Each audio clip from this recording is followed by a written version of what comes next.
Hey everyone, welcome back to Corporate Decoder, the place where we decode the corporate world. Today we're diving into a filing from Host Hotels and Resorts, and let me tell you, it's a real snooze fest unless you're into counting beans and hotel room keys, which, let's be honest, most of us aren't, but don't worry, we'll make it interesting.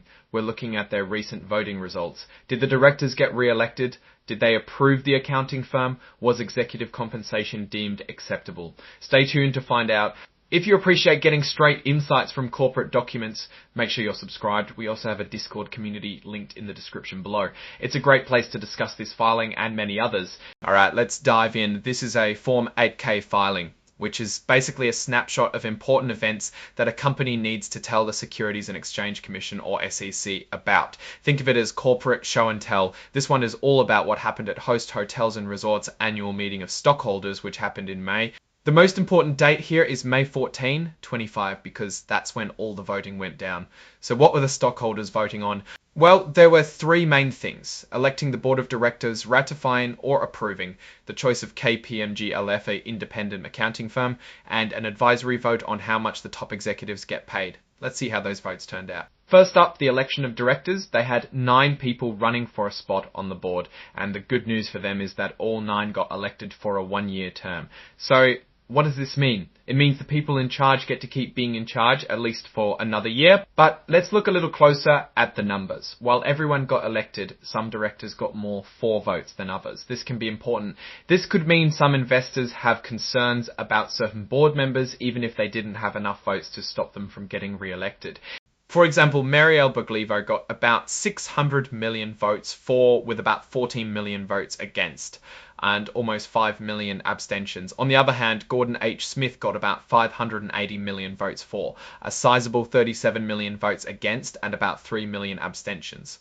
That's a pretty big difference. Gordon got significantly more votes against than Mary, which may indicate investors were less happy with him. Maybe they were questioning his performance or his alignment with the company's goals. While he still got elected, it's something to keep an eye on, because if the negative sentiment continues, he may not be so lucky next year. Next, let's talk about the accountants. The company wanted to keep using KPMG LE as their independent registered public accountants. This is important because these are the people who check the company's financial books to make sure everything is on the up and up.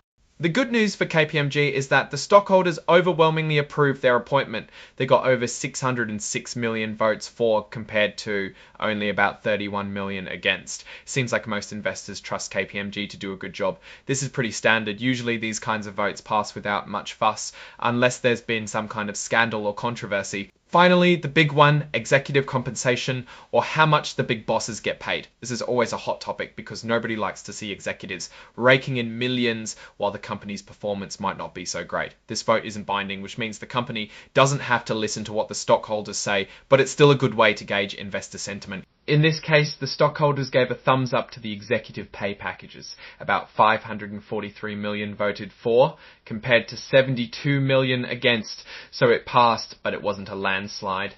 About 88% of the votes cast were in favour of the compensation. The fact that over 70 million votes went against the compensation plan suggests some investors think the executives are getting paid too much, or maybe that the pay isn't tied closely enough to how well the company is doing.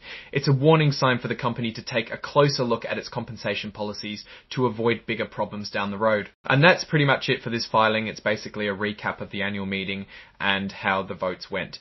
The main takeaway is that the existing board of directors is staying put, the accountants are staying put, and the executive pay is staying put, even if not everyone is thrilled about it. Now, what does all this mean for Host Hotels and Resorts? Well, on the surface, everything looks pretty stable. The board is set, the financials are being checked by a trusted firm, and the executives are happy with their pay. But those dissenting votes, especially on executive compensation, are like little cracks in the foundation. They suggest that some investors aren't completely on board with the company's direction. One of Host Hotels' strengths is definitely its size and established presence in the market. They own a lot of properties in prime locations, and that gives them a competitive edge.